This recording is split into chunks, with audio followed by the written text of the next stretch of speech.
नमस्कार दोस्तों, मैं रणवीर एक बार फिर से आप सभी का स्वागत करता हूं आपके अपने YouTube चैनल नॉलेज मस्ट है में।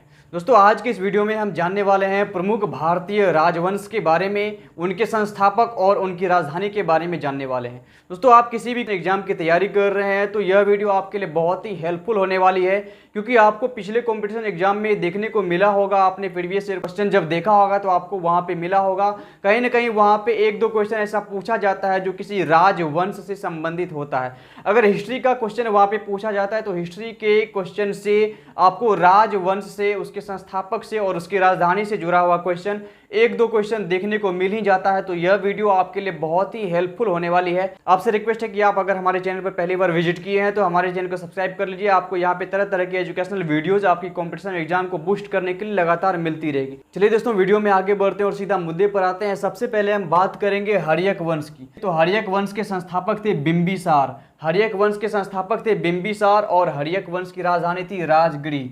हर्यक वंश की राजधानी कहाँ थी दोस्तों? राजगढ़ी इसकी राजधानी थी। यहाँ पे आपको एक ही क्वेश्चन से दो क्वेश्चन यहाँ पे देखने को मिल रहे हैं। पहला कि अगर हर्यक वंश को देखा जाए तो हर्यक वंश की राजधानी अगर पूछ ली जाए तो हर्यक वंश की राजधानी क्या थी, तो आपका उत्तर हो जाएगा राजगढ़ी। जबकि हर्यक वंश के संस्थापक का नाम पूछा जाए तो आपका उत्तर हो जाएगा बिंबिसार। एक ही क्वेश्चन से यहाँ पे दो क्वेश्चन बन रहे हैं और कुल मिला के इस वीडियो में आपको 70 से भी ज्यादा क्वेश्चन, 70 से 80 के आसपास में क्वेश्चन आपको देखने को मिलने वाला है। तो यह वीडियो आपके लिए बहुत ही जबरदस्त होने वाली है। आपके कॉम्पिटिशन एग्जाम को बूस्ट मिलेगा वीडियो को देखने के बाद। दोस्तों, अब दूसरे वंश की बात कर लें तो दूसरा वंश है मौर्य वंश। मौर्य वंश की बात कर ले तो मौर्य वंश के संस्थापक थे चंद्रगुप्त मौर्य। मौर्य वंश के संस्थापक कौन थे दोस्तों? चंद्रगुप्त मौर्य मौर्य वंश के संस्थापक थे और मौर्य वंश की राजधानी थी पाटलिपुत्र। मौर्य वंश के संस्थापक का नाम था चंद्रगुप्त मौर्य, जबकि मौर्य वंश की राजधानी थी पाटलिपुत्र। फिर बात करते हैं शुंग वंश की। तो शुंग वंश के संस्थापक का नाम था पुष्यमित्र शुंग। शुंग वंश के संस्थापक का नाम था पुष्यमित्र शुंग और इसकी भी राजधानी थी पाटलिपुत्र। यानी कि शुंग वंश, मौर्य वंश और हर्यक वंश की राजधानी कहाँ थी? आपको पाटलिपुत्र यहाँ पे देखने को मिल रही है। शुंग वंश की राजधानी पाटलिपुत्र और इसके संस्थापक थे पुष्यमित्र शुंग, जबकि मौर्य वंश के संस्थापक थे चंद्रगुप्त मौर्य और हर्यक वंश के संस्थापक थे बिंबिसार। फिर आगे बढ़ते हैं और बात करते हैं सातवाहन वंश की। तो सातवाहन वंश के संस्थापक थे सिमुक। सातवाहन वंश के संस्थापक कौन थे दोस्तों? तो सातवाहन वंश के संस्थापक थे सिमुक और इसकी राजधानी थी प्रतिष्ठान। सातवाहन वंश की राजधानी थी प्रतिष्ठान और इसके संस्थापक थे सिमुक। फिर बात करते हैं गुप्त वंश की। तो गुप्त वंश की राजधानी आपको पाटलिपुत्र देखने को मिल रही है, जबकि इसके संस्थापक का नाम आपको श्रीगुप्त देखने को मिल रहा है। मतलब कि गुप्त वंश के संस्थापक का नाम था श्रीगुप्त और गुप्त वंश की राजधानी थी पाटलिपुत्र। फिर आगे बढ़ते हैं और बात करते हैं पुष्यभूति वंश की। दोस्तों, पुष्यभूति वंश के संस्थापक थे पुष्यभूति। इस वंश को वर्धन वंश भी कहा जाता है। इस वंश को वर्धन वंश भी कहा जाता है दोस्तों, वर्धन वंश भी कहा जाता है और इसकी राजधानी थी थानेश्वर। यानी थानेश्वर किसकी राजधानी थी? तो पुष्यभूति वंश की राजधानी थी और इसके संस्थापक थे पुष्यभूति। फिर बात करते हैं गहरवाल वंश की। तो गहरवाल वंश के संस्थापक थे चंद्रदेव। गहरवाल वंश के संस्थापक थे चंद्रदेव और इसकी राजधानी थी वाराणसी। गहरवाल वंश के संस्थापक चंद्रदेव और इसकी राजधानी वाराणसी। फिर बात करते हैं पल्लव वंश की। तो पल्लव वंश की राजधानी आपको कांची देखने को मिल रही है। कहीं कहीं आपको कांचीपुरम भी देखने को मिलता है, या कांची जो जगह है या आंध्र प्रदेश के इलाके में पड़ता है। और पल्लव वंश की यह राजधानी थी और इसके संस्थापक की बात की जाए तो पल्लव वंश के संस्थापक थे सिंह विष्णु। पल्लव वंश के संस्थापक कौन थे दोस्तों? तो सिंह विष्णु इसके संस्थापक थे और इसकी राजधानी थी कांची। फिर बात करेंगे चोल वंश की। तो चोल वंश के संस्थापक थे विजयालय। चोल वंश के संस्थापक कौन थे? तो इसका उत्तर हो जाएगा विजयालय। चोल वंश के संस्थापक विजयालय थे और इसकी राजधानी की बात की जाए तो इसकी राजधानी थी तंजौर। चोल वंश की राजधानी तंजौर थी, जबकि इसके संस्थापक का नाम था विजयालय। फिर बात करेंगे राष्ट्रकूट वंश के। तो राष्ट्रकूट वंश के संस्थापक थे दंती दुर्ग। दंती दुर्ग किस वंश के संस्थापक थे? राष्ट्रकूट वंश के संस्थापक थे दंती दुर्ग, जबकि इसकी राजधानी की बात की जाए तो इसकी राजधानी है मान्यखेट। मान्यखेट राजधानी है राष्ट्रकूट वंश की और इसके संस्थापक हैं दंती दुर्ग। ठीक है। फिर बात करते हैं गुलाम वंश की। तो गुलाम वंश के संस्थापक थे कुतुबुद्दीन ऐबक। गुलाम वंश के संस्थापक कौन थे? कुतुबुद्दीन ऐबक थे और इसकी राजधानी थी दिल्ली। गुलाम वंश की राजधानी लाहौर और दिल्ली दोनों थी, लेकिन यहाँ पे जो पूछा जाएगा आपसे एग्जाम में सवाल, तो अगर लाहौर और दिल्ली दोनों दिया हुआ रहेगा तो आपको दिल्ली में टिक लगाना है, क्योंकि दिल्ली जो है प्रमुख रूप से राजधानी के रूप में जाना जाता है, जो कि गुलाम वंश की राजधानी के रूप में जाना जाता है। दोस्तों, गुलाम वंश आता है दिल्ली सल्तनत के काल में ही, इसीलिए यहाँ पे दिल्ली राजधानी को टिक करना यहाँ पे बिल्कुल सही होगा, क्योंकि सल्तनत काल में गुलाम वंश आपको देखने को मिलता है दिल्ली सल्तनत वाले काल में ही। फिर बात करते हैं खिलजी वंश की, तो खिलजी वंश के संस्थापक थे जलालुद्दीन खिलजी। खिलजी वंश के संस्थापक कौन थे दोस्तों? जलालुद्दीन खिलजी इसके संस्थापक थे और इसकी राजधानी थी किलो खड़ी। किलो खड़ी राजधानी थी खिलजी वंश की और इसके संस्थापक का नाम था जलालुद्दीन खिलजी, राजधानी किलो खड़ी। फिर बात करते हैं तुगलक वंश की, तो तुगलक वंश की जो राजधानी थी वो दिल्ली थी और तुगलक वंश के संस्थापक थे गयासुद्दीन तुगलक। तुगलक वंश के संस्थापक कौन थे? गयासुद्दीन तुगलक थे तुगलक वंश के संस्थापक, जबकि इसकी राजधानी कहाँ थी? दिल्ली थी। फिर बात करेंगे लोदी वंश की, तो लोदी वंश के संस्थापक का नाम था बहलोल लोदी। दोस्तों लोदी वंश के संस्थापक का नाम क्या था? बहलोल लोदी था। और इसी लोदी वंश को समाप्त करने के बाद हमारे देश में मुगल शासन की नींव पड़ती है, मुगल साम्राज्य की स्थापना होती है बाबर के द्वारा। लोदी को हराया जाता है, सिकंदर लोदी को हरा दिया जाता है, ठीक है। 1526 ईस्वी के युद्ध में बाबर ने सिकंदर लोदी को हरा दिया और उसके बाद से हमारे देश में मुगल साम्राज्य की स्थापना हो जाती है और 1857 में मुगल साम्राज्य की भी समाप्ति हो जाती है। वैसे तो 1707 में ही मुगल साम्राज्य का पतन माना जाता है, क्योंकि उस समय औरंगजेब की मृत्यु होती है। उसके बाद से तो मुगल साम्राज्य का पतन ही होने लगता है, वो हम किसी और वीडियो में समझेंगे डिटेल से। लेकिन यहाँ पे हम केवल इसके वंश के बारे में, इसकी राजधानी के बारे में और इसके संस्थापक के बारे में जानने वाले हैं। लोदी वंश की बात की जाए तो लोदी वंश के संस्थापक का नाम था बहलोल लोदी और इसकी राजधानी थी दिल्ली। दोस्तों फिर बात करेंगे होयसल वंश की, तो होयसल वंश के संस्थापक का नाम था विष्णुवर्धन। होयसल वंश के संस्थापक का नाम था विष्णुवर्धन और इसकी राजधानी थी द्वार समुद्र। होयसल वंश के संस्थापक का नाम क्या था दोस्तों? विष्णुवर्धन और इसकी जो राजधानी थी वह है द्वार समुद्र, ठीक है। फिर बात करेंगे बहमनी वंश की, तो बहमनी वंश की राजधानी आपको गुलबर्गा देखने को मिलती है, जबकि इसके संस्थापक की बात की जाए तो इसके संस्थापक का नाम था हसन गंगू। हसन गंगू ने बहमनी वंश की स्थापना की और इसकी राजधानी को रखा उन्होंने गुलबर्गा, ठीक है।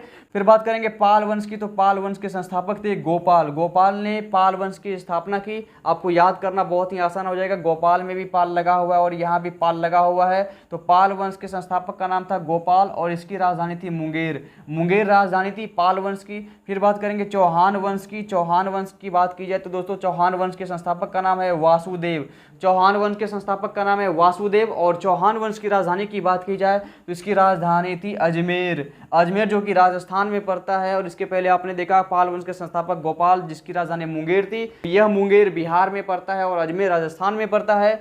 चौहान वंश के संस्थापक का नाम वासुदेव और इसकी राजधानी अजमेर। फिर बात करेंगे मुगल वंश की। दोस्तों अभी मैंने आपको बताया मुगल वंश के संस्थापक का नाम बाबर। मुगल वंश की स्थापना किसने की दोस्तों? बाबर ने की मुगल वंश की स्थापना और इसकी राजधानी उन्होंने आगरा और दिल्ली को रखा। मतलब कि मुगल वंश की राजधानी आगरा भी रही है और दिल्ली भी रही है, ठीक है। दिल्ली, आगरा से दिल्ली को ट्रांसफर कर दिया गया था राजधानी। आपको पता होगा दिल्ली में भी लाल किला है और आगरे में भी लाल किला है जो कि उसकी राजधानी हुआ करता था। मुगल वंश की राजधानी कहाँ थी? आगरा और दिल्ली, जबकि इसके संस्थापक का नाम था बाबर।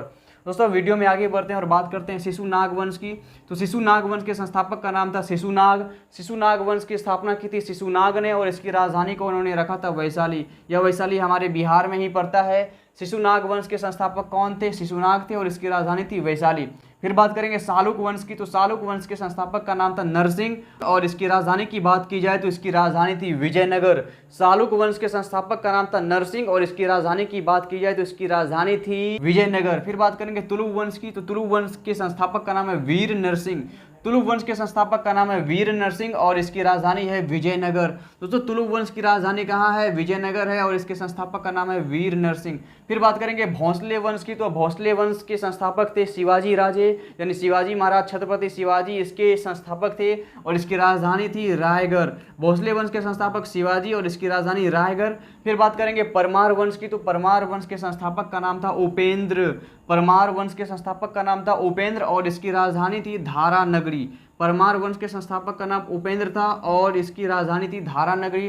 फिर बात करेंगे सैयद वंश की। तो सैयद वंश के संस्थापक का नाम था खिज्र खां। खिज्र खां सैयद वंश के संस्थापक का नाम था और इसकी राजधानी की बात की जाए तो सैयद वंश की राजधानी थी दिल्ली। दोस्तों फिर बात करेंगे चालुक्य वंश की। दोस्तों यहाँ पे आपको 3 चालुक्य वंश देखने को मिल रहा है। एक कल्याणी के इलाके में पड़ता है, दूसरा बेंगी के इलाके में पड़ता है और तीसरा वातापी के इलाके में पड़ता है। दोस्तों सबसे पहले हम कल्याणी वाले चालुक्य वंश की बात कर लें तो चालुक्य वंश जिसे जो कि कल्याणी वाले इलाके में पड़ता है, इसके संस्थापक थे तैलप द्वितीय। तैलप द्वितीय जो थे वो चालुक्य वंश कल्याणी के संस्थापक थे और इसकी राजधानी थी मान्यखेट। मान्यखेट इसकी राजधानी थी। जबकि बात करेंगे चालुक्य वंश बेंगी की तो इसके संस्थापक थे विष्णुवर्धन और इसकी राजधानी थी बेंगी। बेंगी इसकी राजधानी थी और इसके संस्थापक कौन थे? विष्णुवर्धन और इस वंश का नाम था चालुक्य वंश, ठीक है। चालुक्य वंश यहाँ पे आपको 3 देखने को मिल रहा है। ये 3 कौन कौन देखने को मिल रहा है, मैं एक बार फिर से बता दूं, कल्याणी, बेंगी और वातापी। तीनों का यहाँ पे अलग अलग संस्थापक है और तीनों की अलग अलग राजधानियां भी है। अब तीसरे चालुक्य वंश की बात कर लें। चालुक्य वंश जो कि वातापी के इलाके में प्रसिद्ध था और इस चालुक्य वंश के संस्थापक जो थे उसका नाम था जय सिंह और इसकी राजधानी भी थी वातापी। मतलब चालुक्य वंश वातापी वाले चालुक्य वंश की स्थापना किसने की थी? जय सिंह ने की थी। और इसके पहले आपने क्या देखा, चालुक्य वंश बेंगी की स्थापना किसने की थी? विष्णुवर्धन ने की थी। और चालुक्य वंश कल्याणी की स्थापना किसने की थी? तैलभ द्वितीय ने की थी। और यहाँ पे बात की जाए चालुक्य वंश वातापी की तो इसकी राजधानी आपको वातापी देखने को मिल रही है। चालुक्य वंश बेंगी की राजधानी आपको बेंगी देखने को मिल रही है, जबकि चालुक्य वंश कल्याणी की राजधानी आपको मान्यखेड़ देखने को मिल रही है। इस प्रकार से आपने तीनों चालुक्य वंश को देख लिया, समझ लिया अच्छी तरीके से।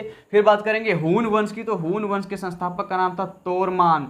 हून वंश के संस्थापक का नाम क्या था? तोरमान नाम था और इसकी राजधानी थी सियालकोट। सियालकोट इसकी राजधानी थी। सियालकोट अभी पाकिस्तान में पड़ता है दोस्तों। फिर बात करेंगे सेन वंश की। तो सेन वंश के संस्थापक का नाम था सामंत सेन।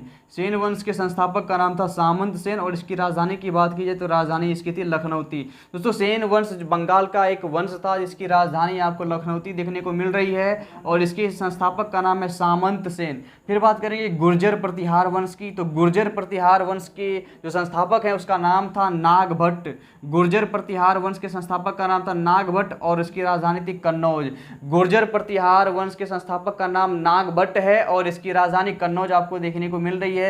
अब बात करेंगे पांड्य वंश की। तो पांड्य वंश की राजधानी आपको यहाँ पे मदुरै देखने को मिल रही है। पांड्य वंश की राजधानी मदुरै और इसके संस्थापक का नाम है नेडियोन। पांड्य वंश के संस्थापक का नाम है नेडियोन और इसकी राजधानी है मदुरै। यह मदुरै कहाँ पड़ता है आपको कमेंट में जवाब देना है, ठीक है। पांड्य वंश के संस्थापक कौन है? नेडियोन है और इसकी राजधानी है मदुरै। फिर बात करेंगे यादव वंश की। तो यादव वंश के जो संस्थापक है उसका नाम है बिल्लभ पंचम। यादव वंश के संस्थापक का नाम है बिल्लभ पंचम और इसकी राजधानी थी देवगिरी। यादव वंश के संस्थापक थे बिल्लभ पंचम और इसकी राजधानी थी देवगिरी। फिर बात करेंगे कलचुड़ी वंश की। तो कलचुड़ी वंश के संस्थापक का नाम था कोकल। कलचुड़ी वंश के संस्थापक का नाम था कोकल और इसकी राजधानी की बात की जाए तो इसकी राजधानी थी त्रिपुरा। कलचुड़ी वंश के संस्थापक का नाम कोकल और इसकी राजधानी त्रिपुरा। फिर बात करेंगे सोलंकी वंश की। तो सोलंकी वंश के संस्थापक का नाम था मूलराज। सोलंकी वंश के संस्थापक का नाम था मूलराज और सोलंकी वंश की राजधानी थी अनहिलवारा। सोलंकी वंश की राजधानी कहाँ थी? अनहिलवारा थी इसकी राजधानी और इसके संस्थापक का नाम था मूलराज। फिर बात करेंगे सरकी वंश की। तो सरकी वंश के संस्थापक का नाम है मलिक सरवर। सरकी वंश के संस्थापक का नाम क्या है दोस्तों? मलिक सरवर है और इसकी राजधानी थी जौनपुर। सरकी वंश की राजधानी थी जौनपुर और इसकी संस्थापक का नाम था मलिक सरवर। फिर बात करेंगे लोहार वंश की। तो लोहार वंश के संस्थापक का नाम था संग्राम राज।